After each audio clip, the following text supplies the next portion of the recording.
everyone, welcome back to my channel, and today we are moving away from television to one of my other passions in life, which is musical theatre. I was inspired to make this video after I saw a Tumblr post yesterday dissecting the bury your gays trope, and it just sort of got me thinking about a time long ago when I saw a post talking about this trope in regards to a specific musical and how much I disagreed with that analysis, and it just kind of got me thinking about this musical as a whole and the way that it tells its story about its gay characters.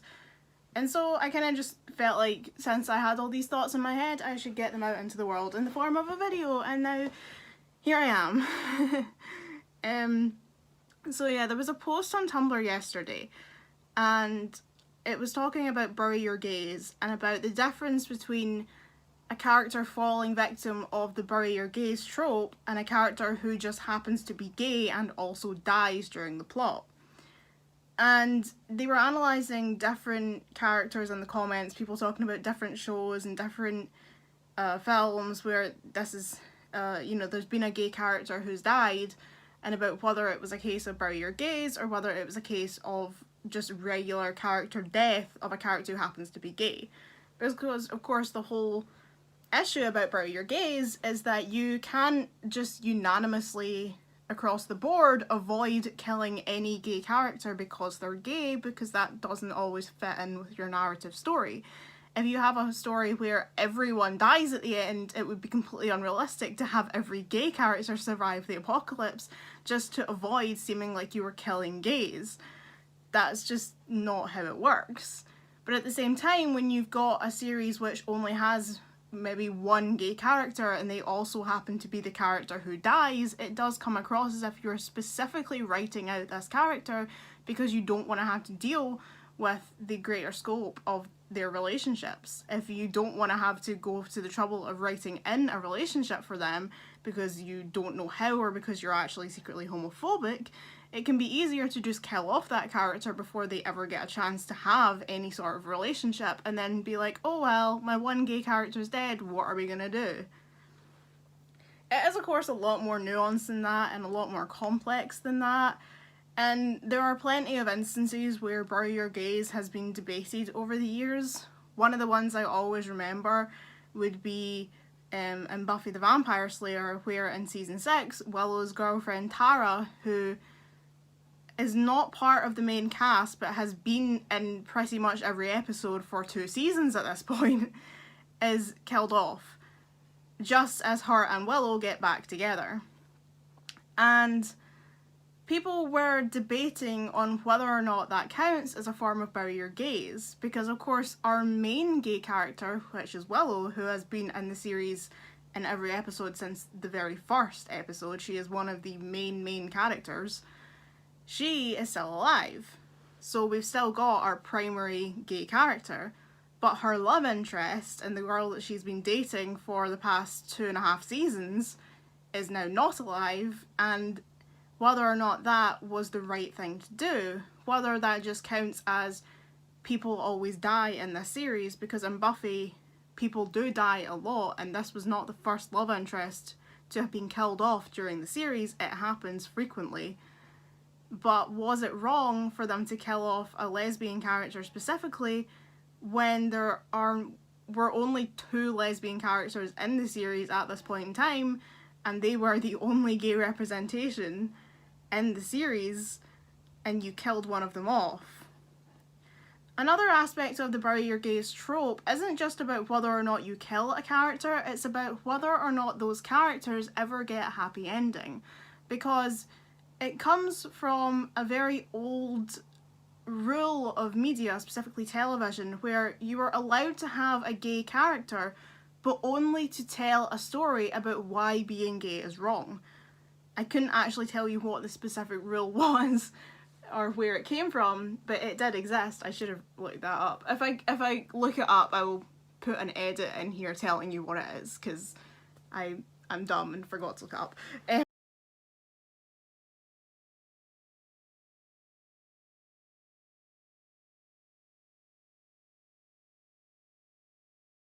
But it definitely existed, where you were allowed to have gay characters on television, but only if you essentially gave them a bad story or made them into a tragedy to try and prove a point that being gay would only ever lead to misery and pain.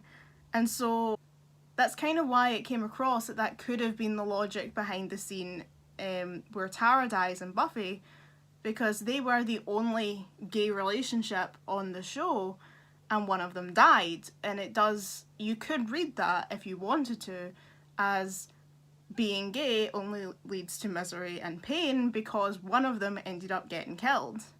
That said, she wasn't killed because she was gay. She wasn't even the target of what ultimately killed her. Due to what can only be described as the magic bullet theory, she ended up getting shot in a bullet that was meant for a completely different character. So it was nothing to do with the fact that she was gay that caused her death, or even the fact that she was part of the gay couple. She wasn't even the intended target, but it was an accidental killing within the narrative. Obviously the writer, Joss Whedon, knew that she was going to be the one that dies, but within the narrative it wasn't that she was killed for anything to do with her sexuality. She wasn't even supposed to get killed within the story.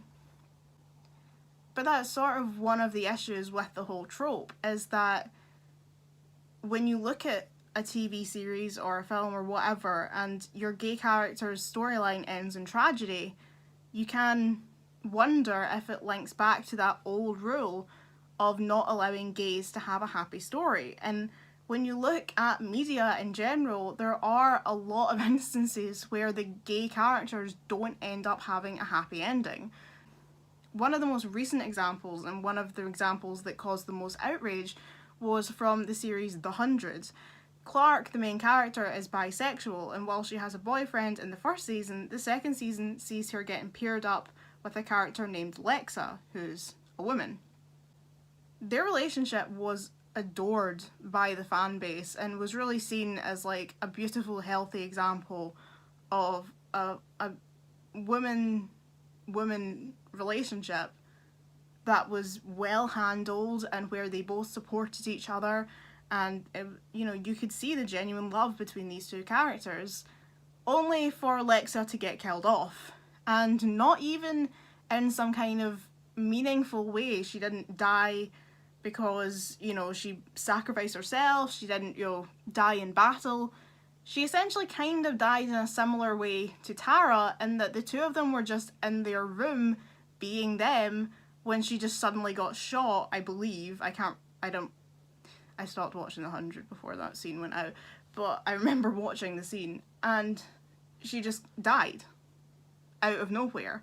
And it felt really out of place, and it did kind of feel as if they'd just done it because they wanted to ruin Clark's happiness. They wanted to take away the thing that made her happy. And like I said earlier, it's not as if that is exclusive to LGBT relationships. There are plenty of times in the history of TV where a male and a female character have some kind of situation like that. The situation where one of them gets killed off. Often it's the woman gets killed off to further the man's plot, because we've seen that a shocking amount of times, women getting stuffed in the fridge. But it's not exclusive to LGBT relationships, but considering the fact that there are such a lack of LGBT stories that end with happiness, it's understandable that people get angry when this happens, when it doesn't need to. If you look at the history of love films, romantic movies, they are predominantly straight couples, and they generally end in happiness. Obviously, you've got your classics like Romeo and Juliet and Titanic that don't, but you've got a shocking amount of your standard romantic comedy that end happily, I could name a whole ton of them that are sitting on my shelf of DVDs downstairs. But when you've got a love story that features LGBT protagonists, either they don't exist because there are far, far fewer films and TV shows out there like that, or when they do exist, they don't end happily. Now that's not always the case, obviously, and it's got better in recent years, But in the past, that was kind of the way that it went. There were so many times that if you had an LGBT character, their story had to end badly because that was the rule at the time. And so in this day and age where we are much more forward thinking and more accepting of having LGBT characters and relationships in our media, to have those relationships be ended in tragedy can feel really offensive, considering we have, as a community, sat through years and years of media that has straight couples who work out in the end and run off into the sunset together, whereas the relationships that represent our community always end in pain. And that is what brought this discussion to the forefront when talking about the musical Bear, a pop opera. If you don't know, I'm going to give a brief outline of the plot of Bear, although if you haven't seen it or heard the music from it, I'm not entirely sure why you'd be watching this video to start with, but if you are just interested in hearing a bit about the themes and this particular trope with regards to Bear, a pop opera, before you go and watch it, then I will explain it, but do be warned that I am going to be spoiling pretty much the entire show in this video since I need to analyse the story. But honestly, Bear is one of my favourite musicals in the world. It is absolutely fantastic. The cast album is on Spotify, and there's a filmed version, filmed stage version on YouTube. So go and look it up, listen to it, watch it, whatever. It's great and I highly recommend it. But we are going to be getting into the details here to talk about this specific trope and whether or not it relates to Bear, a pop opera. So Bear is, by its own admission, a pop opera. I don't know if I describe the music as pop. Quite a lot of it is quite rocky. Some of it is more kind of gospel. It's a real mismatch. It's really good. It's just the music's really nice and varied, and there's really something for everyone in there. The story takes place in a Catholic boarding school, and the characters in question are in their junior year at the start, I believe, or senior year. Junior year. I'm pretty sure. They go away for the summer and then they come back. It's set in a Catholic school, and it focuses on two protagonists. One called Jason, who is the kind of football, basketball star, you know, the sportsman, the cool guy, really popular, all the ladies love him, all the guys want to be him, that kind of type. And Peter, who is his roommate, and who's more kind of shy, more introverted, and he likes theatre and music and more that kind of the artistic side of things rather than the sport side of things. And to the entire school, they are just two best friends who are also... My cactus just fell over. For anyone who doesn't know, it's not a real cactus, it's a stuffed cactus. But I just think it adds such a flavour to the room, don't you think? Like, who needs real plants when you can get plush plants? Am I right? Anyway, I'll just put it back. Where did I get to? Yeah, so to the rest of the school, they just seem like best friends who are also roommates, but the reality is that Jason and Peter are actually a couple. They are in love, and they've been together for quite a while, but nobody knows apart from them. They haven't told anyone about their relationship.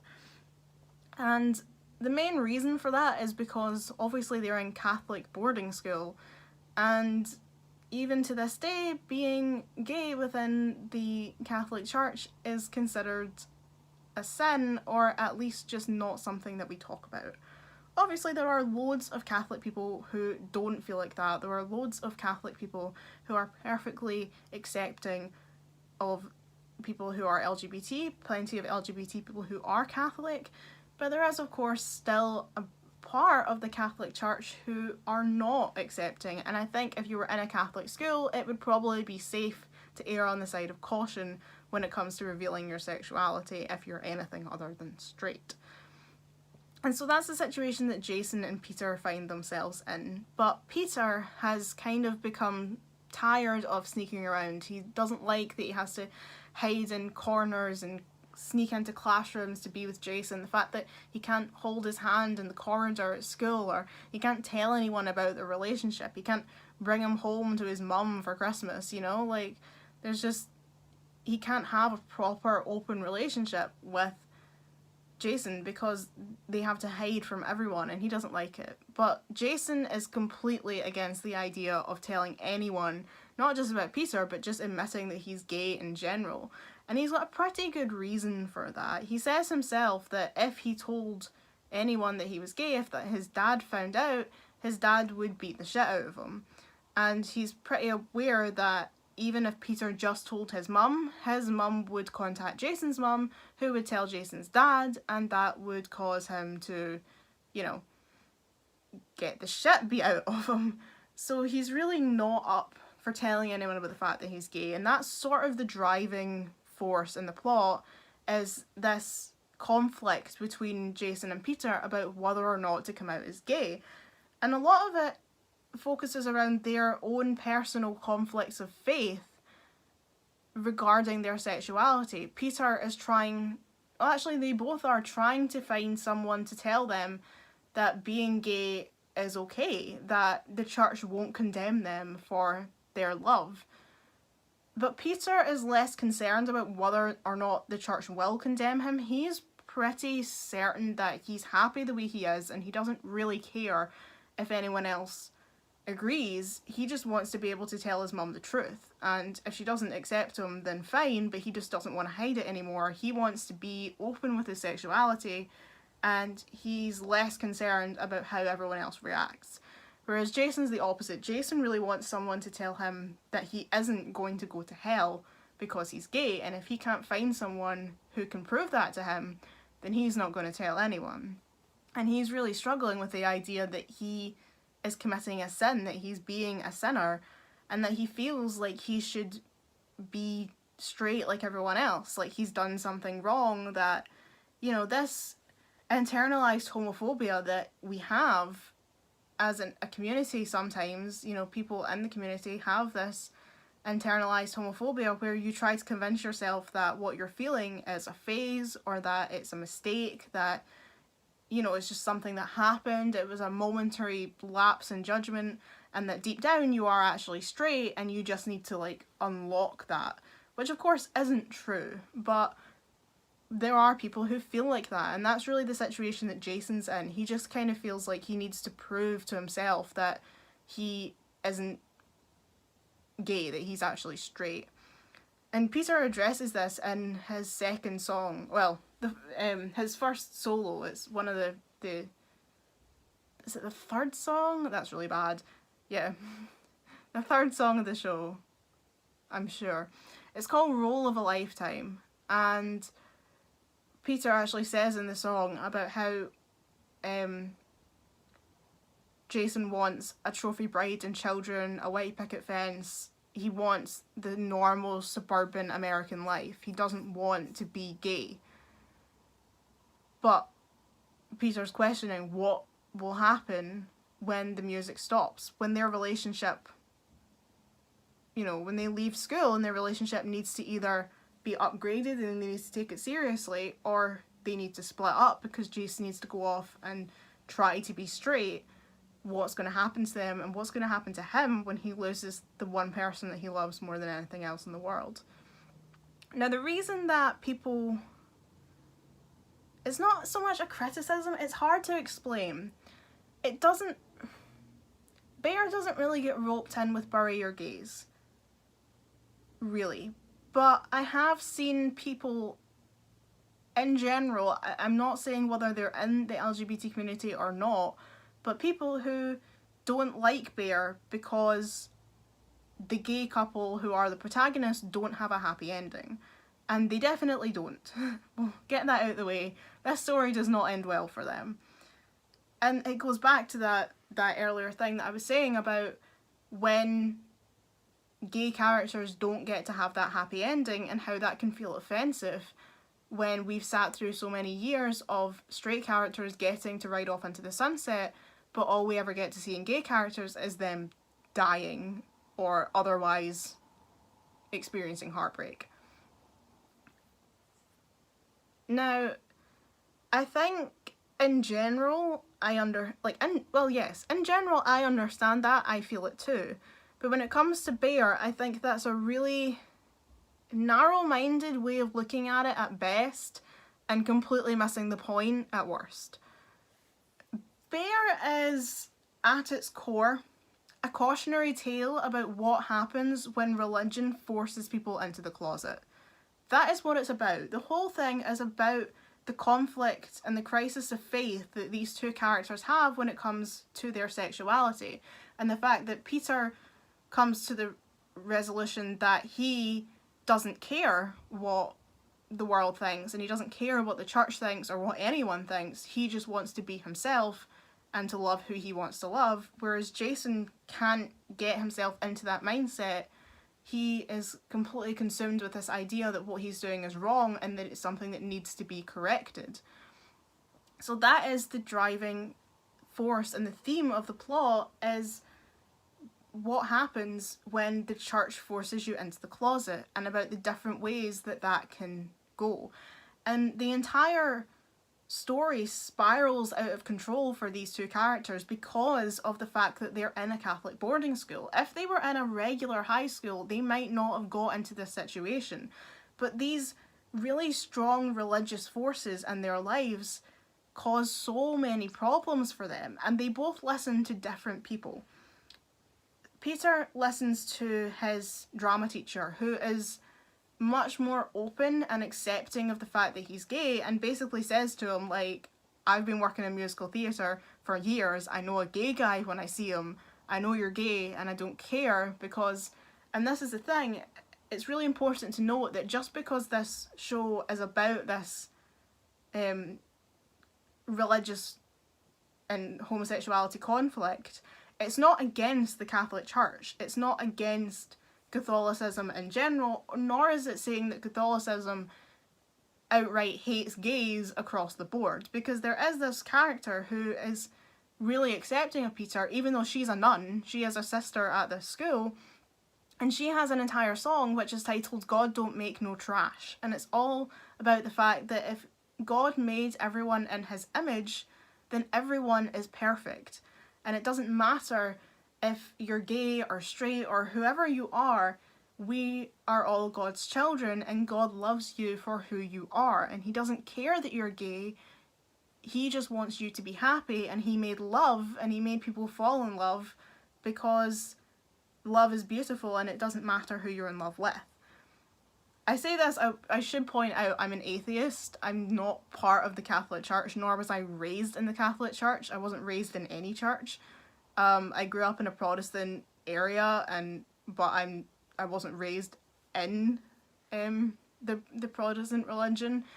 So when I'm saying we, I'm speaking in terms of, in general, people in that religion. I'm not of that faith, but I just want to make it clear that I'm not speaking here from someone who is Catholic, but nor am I speaking as someone who's anti-religion, because I'm just not anything. I'm not for or against religion, I'm nothing. So that she's got this, whole song where she sings to Peter that it doesn't matter that he's gay, that he's still loved by God, and that he's still, a good person, he's not a sinner. But Jason goes to one of the fathers in the church, the priest. He goes to confession and he tells him, is it wrong? He basically asks him outright, is it wrong to be gay? Will I go to hell? And the priest starts off trying to be kind of compassionate, and he's like, you're young, you'll figure it out, it's gonna be okay. And Jason's like, yeah, but I need you to tell me, am I a sinner? Or am I going to hell if I'm gay? And basically the priest snaps and is like, the Bible doesn't lie. The Bible says that being gay is a sin. You will go to hell, and if you don't fix this, you're going to hell. And I can't tell you what to do, and you've got your own free will, and if you want to be gay, then go be gay, but accept the fact that you're going to go to hell in the future. And that essentially sort of ruins everything for Jason, and that's the whole point, is that they both get led down different paths. Peter gets led down a path of acceptance by someone who accepts him, and Jason gets led down a path of complete and utter desperation and, you know, just completely gives up because the person he spoke to told him that he is doomed to hell, you know, eternally because of his sexuality, and if he doesn't do anything about it, then he's going to die and go to hell. So that is the central point of all of this, is that their outside forces in their lives are pushing them down different paths, which are having massive consequences for their lives. Now, going back to the beginning of the musical, Peter and Jason break up not very long into the musical, and so again, I understand if you came to Bear hoping for a really nice musical of two gay guys singing about their love for each other throughout the whole thing, you're not going to get that here, because even though the second song in the whole show is them singing a love song to each other, they break up quite quickly after that, because even in that very first song that they sing together, there is an obvious conflict, because, you know, Peter is trying to express to him that he wants to, you know, be more open in his relationship with Jason, and Jason's shutting him down at every turn. And he actually says, you know, it's one of the best lines in the show, is that he's trying to convince Jason to audition for the school play with him, and Jason basically says, no, I don't want to do that, I don't act. And Peter's reply is, I think we're the best act this school has ever seen. And it's just hilarious, because it's like, you know, he's right. Jason can't pretend that he doesn't act when he spends every day acting like a straight man when he's not. But it is also, it's hard to say that Jason is wrong in the way that he feels, and it's actually quite easy to be, not that Peter's wrong either, that's the thing, neither of them are wrong. Jason's not in the wrong for thinking that he should keep his sexuality hidden if he's going to get beaten by his own father. But Peter's also not wrong for wanting to be able to have a proper relationship out in the open without having to sneak around. But at the same time, neither of them are particularly understanding of each other's perspective. And Peter is quite pushy with Jason, even though he knows why Jason doesn't want to be open about it.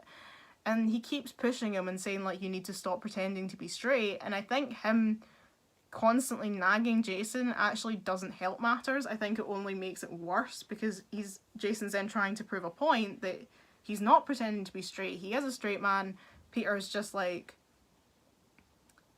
a one-off thing, and this isn't the real deal. This isn't love, you know, this is just Peter, you know, but he's straight, you know, he's a straight man. He plays football. He's masculine. He's straight. He's a straight man. None of that gay shit in here. And so they end up that they don't break up essentially, but they have a big fight because they can't agree on what to do about their relationship, and it just all goes a bit wrong. So there's a bunch of other characters in this show, I should say. It's not just about Peter and Jason, they've also got a bunch of friends. So their friends are Nadia, who is Jason's twin sister, Ivy, who is the school's most popular, most beautiful girl, Matt, Ivy's kind of boyfriend, he's like in love with her, but Ivy's not really interested, and then a bunch of their other kind of less important friends, including a guy who gives everyone drugs. And so it's Ivy's birthday party, and they go to the party, and while they're there, things are still going bad, because Peter wants to hang out with Jason. Jason's like, doesn't really want to be with Peter because he doesn't want people to like think he's gay, he just wants to enjoy the party, and it's all going a bit wrong. And so Peter gets upset at the fact that Jason's blowing him off, and he kind of goes outside and sits and has a song about, you know, there's a song called Are You There, which is about him singing to God, saying like, are you there, can you help me, because I don't know what to do with my life. And while he's outside singing about that, Jason is inside, and he kind of stumbles upon Ivy. So Ivy comes up to him at the party and basically says that she's been into him for a while, and was hoping she'd see him at the party, and that she really wants to like kiss him. And I think this really came from the fact that Jason did end up going out for the play, and he got Romeo and Ivy got Juliet, and I think she was having that sort of Strictly Come Dancing thing where you start having feelings for the person just because you keep acting out like love scenes together, but I don't think she really knew Jason well enough to be in love with him. I think she just kind of was falling for this guy who was saying Romeo's lines to her. Either way, she has this really great song called One Kiss, which is just great. I love that song so much. But Jason's obviously uncomfortable, but at the same time he's thinking to himself, like, there's a girl here and she's into me. This could be my chance to prove that I'm straight, which is so sad, because you don't need to prove that you're straight, Jason, but you can almost hear the cogs turning in his head when Ivy's throwing herself at him, that he's like, oh, this could be my moment to try and be straight. I'll kiss this girl. So he says to her, like, okay, one kiss, because she's basically saying, like, I'm the birthday girl, I want a birthday kiss. And he's like, well, sure, whatever. So he kisses her, but then she, like, proper, like, starts making out with him. And that's sort of it for then. He isn't really pursuing anything with Ivy, but things keep getting worse with Peter.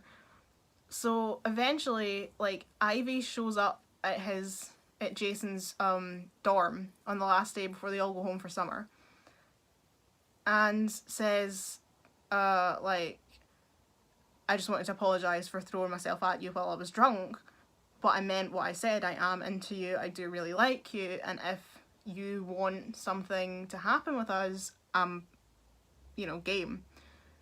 And Jason at this point is kind of like, he has this whole kind of bit in this song where he's singing about how, like, this is right, this is the right thing, you know, this is what he's meant to be. He's not gay, he's straight, he knows now that he's with Ivy. This is it, this is what he wants. He doesn't want to be with Peter, he doesn't want to be gay, he wants Ivy. So he ends up having sex with Ivy, and then they all go home for the summer. So then we skip right through past summer and come back. We have the intermission is summer, and we come back after the intermission, and it's now when they're all coming back to school. And Peter hasn't seen Jason, like, all summer. Jason's been weird. And neither has Ivy. Ivy hasn't seen him either, and she's basically goes to him and she's like, I kind of thought you would call me over the summer. And he's like, oh yeah, sorry, I should have, I just didn't. And she's like, well, that's okay, but, like, I still really like you, so do you want to, like, hang out and stuff, and, you know, we can go for a date? And he's kind of like, actually, Ivy, I'm not feeling this. And she's like, what do you mean? He's like, well, you know, I'm not into you, like, sorry, but I'm not. So at some point over the summer, Jason's obviously regretted what happened with Ivy and has kind of realised that it wasn't what he wanted, even though, you know, he thought when he was going into this situation with her that this was what he wanted, but he's obviously decided since then that he doesn't want to pursue anything with Ivy. Unfortunately, he doesn't really get that option because Ivy very quickly discovers that she's pregnant, and it's his. So Ivy gets a great song called All Grown Up. It is one of the best songs in the show. It's so beautiful. It's heartbreaking, and the vocals from Jenna on the album are just, whoo. It's great. Ivy on the album is played by Libby from Sabrina the Teenage Witch, which is just fantastic because I always loved her. Like, Jenna Lee Green I think is wonderful, and then on the album you hear these vocals and you're like, oh my god, Libby had a voice. Yeah, but yeah, so now Libby now Ivy is pregnant, and that's not something she wants at all. She says it herself, she's 17, she doesn't know how she's supposed to raise a kid. You know, she's in Catholic school, she's an unwed mother, teenage pregnancy, this is, like, literally the worst thing that can happen in a Catholic school, although not that uncommon because they don't teach you how to use contraception. But she is now in a really bad place, and she goes to Jason to try and tell him, like, we need to talk, and he just starts blowing her off. He's like, I've already told you I don't want to be with you, I'm sorry, I wish it could be different, it's not, go away. And she's like, I can't go away, I'm pregnant with your kid. And he's like, no, I'm not, you're not pregnant, like, that's not a thing. And she's like, well, it is, so put that in your fucking speech, is her exact words. So now Jason's life has definitely gone to shit because now not only has he kind of cheated on his boyfriend who he's not really with at the moment, so he's sort of ruined that relationship. He's now slept with a girl and broken her heart because he did genuinely like Ivy as a friend, and now she's upset because she thought they were going to be a thing and they're not. And now she's pregnant with his kid and he's gay and he doesn't want a kid, and he doesn't want a kid with Ivy, and Ivy doesn't want a kid. So the whole thing's a mess. And on top of all of this, they're in Catholic boarding school. So when this comes out, they're going to be in trouble. Meanwhile, on the other side of things, Peter's still been trying to tell his mother that he's gay. One of the best parts in the whole show is when Peter has a dream that the Virgin Mary comes to him. And the Virgin Mary in his dream is his theatre teacher. So she's your standard, like, Whoopi Goldberg, gospel, black lady, nun, singer person. And she comes down and she basically says to him, like, I'm the Virgin Mary, I make the rules, I don't care that you're gay, but you need to tell your mum. And he's like, I don't want to tell her. And she's like, nah, you need to. And the song's called 911 Emergency, and it's just so funny, and it's all like, stop your lying, drop the drama, tell the world the first time mama, let her know. It's great. So spurred on by the Virgin Mary, Peter decides he will tell his mum that he's gay. So he phones her up and tries to tell her, and she can tell what he's trying to get across. She sort of already knew, but she doesn't want to hear it. So every time he tries to explain, she's kind of like, oh, Peter, like, you need to hear about this thing that happened at the weekend. Like, oh, have you called your grandma recently? I need to go, like, your dad needs to see me. And she just keeps kind of cutting him off and talking about random other things to get him off track so that he can't tell her he's gay, sort of, because even though she knows what he's going to say, as long as she doesn't hear it, she can pretend that it never happened.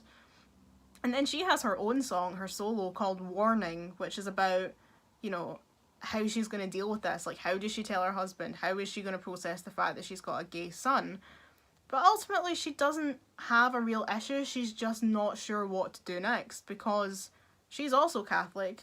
She knows that her religion says that it's a sin to be gay, and she doesn't really know what she's supposed to do if she's got a gay son, because how can she help him when her son is a sinner? But actually, she doesn't go down the path of having an issue with it. She's just hesitant, but she's not angry, and she doesn't hate him. And by the end of it, when Peter is at the funeral in the final scene, she comes out and holds his hand, because actually she's, you know, she just wants her son to be happy, and the fact that he's obviously not happy when he's at the funeral is horrible to her. So she just wants Peter to be happy. So she's not a bad mum, and she's not against her son's sexuality. She just doesn't really know what to do with the information. So he obviously is not having such a great time either, because his mum isn't fully taking his sexuality seriously, but he's not nearly having as bad a time as Jason. Jason, who's now, you know, got a girl pregnant despite being gay and in Catholic school, and the fact that they're all 17. So his life's not going well. So just not long after this whole situation where Ivy's yelling at him for being pregnant, Matt comes out. And see, earlier on, you'll remember Matt is the guy who's in love with Ivy. So he's already really pissed off that Jason stole his girl. But way back at the party, the birthday party, Matt was outside when Peter was outside, upset because Jason wouldn't talk to him. And Peter, because he was drunk and not thinking, basically said to Matt why he was upset, and that it was because of Jason. So Matt actually knows that Peter and Jason were a couple and that Jason is gay. So when they're having this argument in the corridor, they all come out, and Peter's like, what is going on out here? And Matt's like, oh, your boyfriend got Ivy pregnant. And Jason's like, what do you mean my boyfriend? Or Peter, I can't remember which one it is. One of them's like, what do you mean my boyfriend? And then Jason's like, Peter, like, why does he know? And Peter's like, I'm really sorry. I told him at the birthday party. It was a mistake. I was drunk. I wasn't thinking. And then Ivy's heartbroken because she's just realised that the guy that she's in love with is actually gay and was with Peter at the time. So not only was she in love with a guy who, you know, was not in love with her because he's gay, he also was in love with someone else, and now she's pregnant with his kid. So she's having a really bad time. Nothing's going well. Meanwhile, Nadia's heartbroken because Nadia's Jason's twin, and she can see the mess that Jason's got himself into. The fact that he's got an ex-boyfriend whose heart he's broken. He's got a girl whose heart he has broken and is pregnant with his kid, and he's gay and his dad's going to kill him if he finds out. And Matt's just blurted all of this out to the entire school, so now everyone knows. So she's having her own crisis and she's trying to help him, but she's devastated. She's crying and she's like, I don't know how we're going to fix this. Like, this is a disaster. And things don't really get any better from there, but they start going towards the finale. So as we get closer to the finale, that's when Jason goes to see the priest who, as I mentioned earlier, tells him basically, being gay is a sin, you're going to go to hell, there's no way around it. Meanwhile, Peter goes to the music teacher and she sings God don't make no trash. So he comes to the conclusion that it doesn't matter that, you know, it doesn't matter that his relationship with Jason isn't really working out, and it doesn't matter that his mum isn't completely on board with his sexuality, because God loves him, he loves himself, and he's happy with who he is, and he doesn't care if the whole school knows that he's gay. This is what he wants. He just wants to be himself. So he has come to a good place. But Jason has went completely the other way. He's just been told that, you know, on top of the fact that he's ruined his relationship with the person he loves, he's got a girl pregnant and broken her heart, he's now also been told that he's a sinner and he's going to hell. So he really has nothing going for himself at this point. He is in a complete state of disarray and desperation. And way back, earlier in the film, the show, there's another guy at their school. His name escapes me, that's bad. But he does drugs, and he supplies drugs. And so he supplies drugs to them. And his only real role earlier on is basically to make it so that you know that there's a guy at their school who sells drugs. So that this ending makes sense. So Jason's having a shit time, and it's the opening night of Romeo and Juliet, the play that they've been rehearsing since the start of the show. And he obviously is playing Romeo. And he is not really in the right headspace to be doing this, so he decides he's going to get some drugs, and hopefully if he's high as a kite, it will all seem a bit less shit for him. But he takes too many. Now, whether he does this on purpose is ambiguous. Whether or not it was an accidental thing where he just wanted to be really high, so he took a lot of drugs, or whether he took so many drugs because he didn't want to live anymore because he had nothing going for him and he's a sinner, is unclear. And I think it's purposely unclear because it is supposed to be that you're not entirely sure what Jason's motivations are at the end of the show. But what happens is that he is now high as a kite. But he has realised and he's come to the conclusion that even though his life's a mess, even though he's a sinner, even though he's going to hell and there's nothing that can stop it, the only thing that is right in his life is Peter. Everything sucks. His life is a mess. He's got a girl pregnant and he's a sinner and he's going to hell for being gay. But on top of all of that, despite all of that, he loves Peter. And the only thing that actually makes sense to him in this world is his love for Peter. He doesn't understand anything else. His world is so messed up. But the only thing that can see through it is the fact that he's in love with this one boy. And he tells him that, and he goes to him, and it's the song is called Bear, and it's absolutely beautiful. He comes up to Peter, it's just gorgeous. Do you remember the day that you met me? I swear it was yesterday, I knew with a glance. Then you were the question, and you were the answer. The world would make sense again if I held your hand. Someday you'll look back and I hope you'll remember the moment of truth when I knew who I was. It's absolutely gorgeous.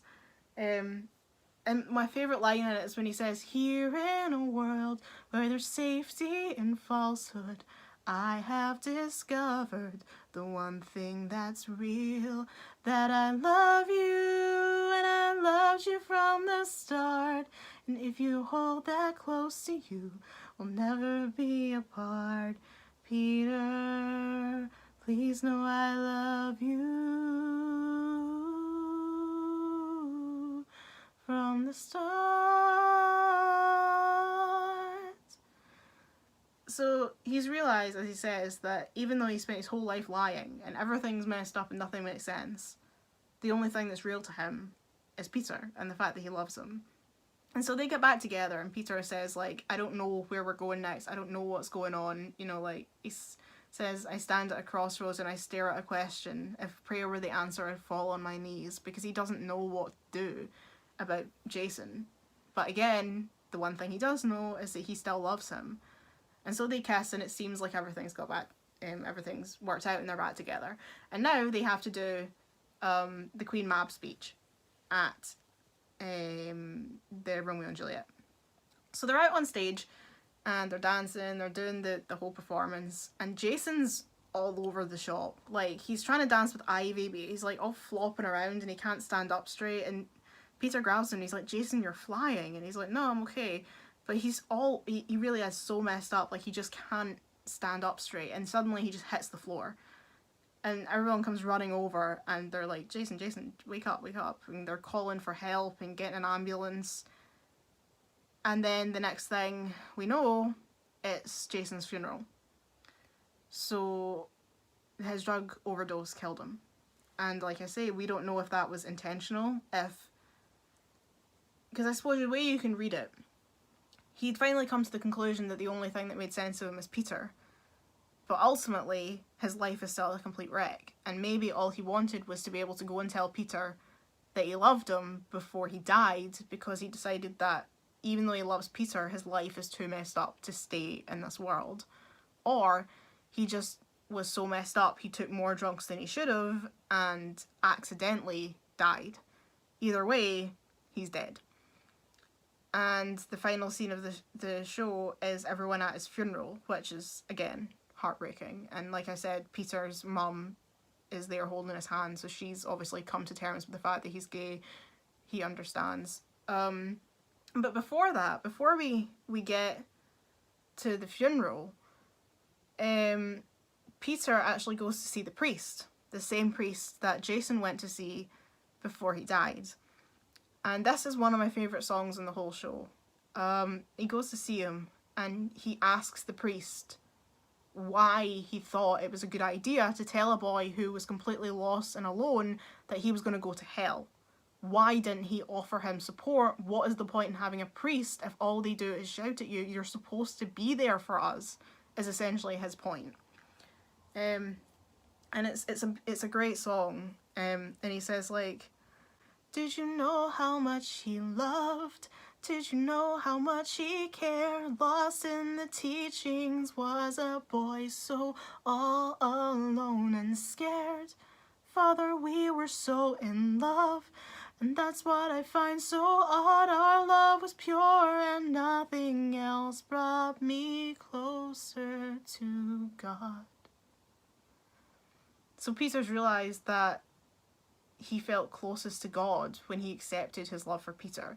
And he's furious at the fact that this man told Jason, that he was a sinner and worthless, essentially. The first lines are, he came to you for guidance, you hid behind a screen, knowing how much empathy might mean. And it's like, exactly, like, instead of helping him or making him feel better, you just told him that he sucks from behind a screen. It's so impersonal and so horrible. And at the end, like, the priest, the father, says, like, he says, I'm sorry, Peter. And he means, you have my condolences.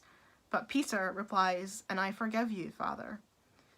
Which basically turns it around and says, this is your fault. Like, he's dead because of you. But as a good Catholic, I will forgive you for that.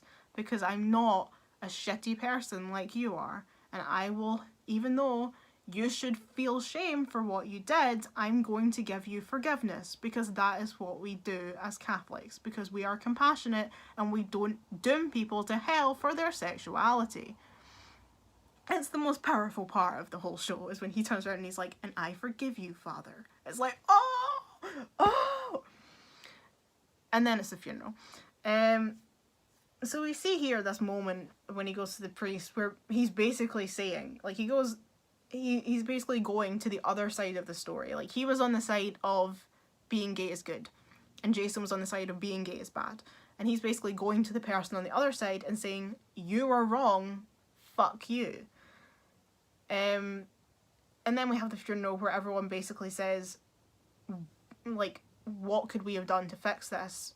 We should have done something, you know. And Matt has this whole speech where he's like, you know, if we'd been silent or we had spoken, because they don't know what they should have done. And Peter says himself, like, maybe I shouldn't have pushed him. Maybe if I hadn't been trying to out him or out our relationship, this wouldn't have happened. And Nadia says, like, I always thought we'd talk one day. Like, she had her suspicions that something was going on, but she never raised it with him because she thought he would come to her one day and tell her, but he never did.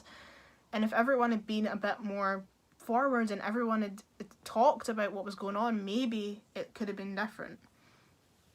And it ends with them saying it's, you know, difficult to find your way when you've got no voice to guide you, because they are so lost. And it is, again, it comes back around to that theme of what happens when religion gets too wrapped up in your lives, because they are completely lost. They realise that even though they've been in this religious school all these years, they don't have any direction and they don't know what they're doing.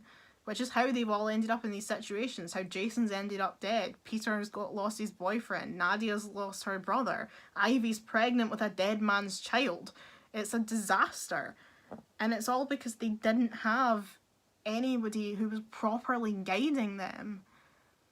And so that is the end of the show, and now we have to go back and look at the point I was trying to make back at the beginning, as whether or not Bear is a case of bury your gays. That was a really long explanation to try and make my point. So Bear is definitely an example of an LGBT relationship that ends in tragedy. I don't think you can deny that Jason dying from a drug overdose at the end of the show, just after he managed to resolve his issues with Peter, is not a tragic ending. It's sad. Specifically, this is, you know, it's almost foreshadowed from the very beginning, because the play that they're putting on at the school is Romeo and Juliet, a play about the greatest love of all time, which ended in tragedy because they both die. Now, this isn't about a reading of Romeo and Juliet. I could be here all day if you wanted me to analyse Romeo and Juliet. I love it. But that's not what it's about. But my point is that it was kind of like it was almost going to end in tragedy all along, because they were literally putting on a play that ends in tragedy about a love story that ends in death. That wasn't picked for no reason. If they were going to put on a show like Midsummer Night's Dream, you could probably expect it was all going to turn out well. But putting on a show like Romeo and Juliet doesn't suggest that you're going to have a good time. But is it a case of bury your gays because Jason dies at the end, and does the fact that their relationship ends in tragedy negate it as being a strong story about LGBT characters? Does it just relegate it to another story about LGBT characters who die and have nothing but misery by the end? I would argue no.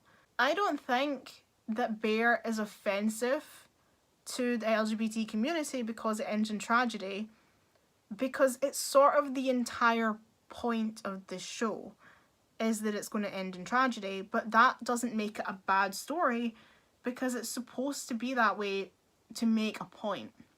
Bear, as I said earlier, is a cautionary tale about what happens when religion forces people into the closet and dictates their own view of their own sexuality. It's essentially a story about what happens when people are homophobic and the effect it can have on someone who is homosexual. If you force your homophobia on someone and tell them that they are a sinner and they're going to go to hell, it can have such a negative impact on that person's psyche that they could end up taking their own life because of what you said. And really, that is the entire point of the show. It isn't so much about their relationship ending in tragedy, but about the dangers of being homophobic and what that can do to someone. Now, I realise that Bear as a musical is probably not going to be watched by people who are homophobic, and they're then going to learn that they're wrong and change their mind, you know? Someone who doesn't like gay people is not going to sit and watch a musical about two gay people and then by the end of it go, wow, I was wrong. I was I shouldn't be homophobic anymore, and then run out and join a pride parade. They're not going to do that. That's not going to happen. But that is the point of the story, as it is entirely about what happens when people are homophobic and the dangers about it. And more than that, it's also about the fact that you shouldn't feel like that. You shouldn't feel like you are a sinner. It's trying to make that point that that's not who you are, that you're not going to hell because you like boys or because you like girls, you know, you're not going to hell because you're not a hetero, straight, cis person, you know, like that's not the way the world works. But that also that you can't let people let you feel like that, and I know that's really hard when people are being shitty homophobes to you, but you're the one that's in the right and they're in the wrong, so don't let that hurt you. Even though it will hurt you, and I know it will hurt you, they are still the ones that are wrong and you're right. And that's why I think they have this scene where Peter outright tells the father it's his fault that Jason's dead, so that you know, as the person watching, that this didn't happen because Jason was gay. This happened because the father and the religion and everyone in Jason's life were homophobic. He didn't die because he's a gay man, he died because of homophobia. Now, in reality, the main reason that gay people die is because of homophobia.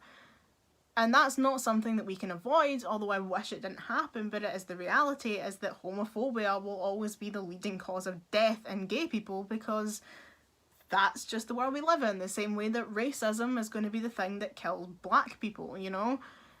People who are against someone's entire existence are going to obviously be the cause of their downfall.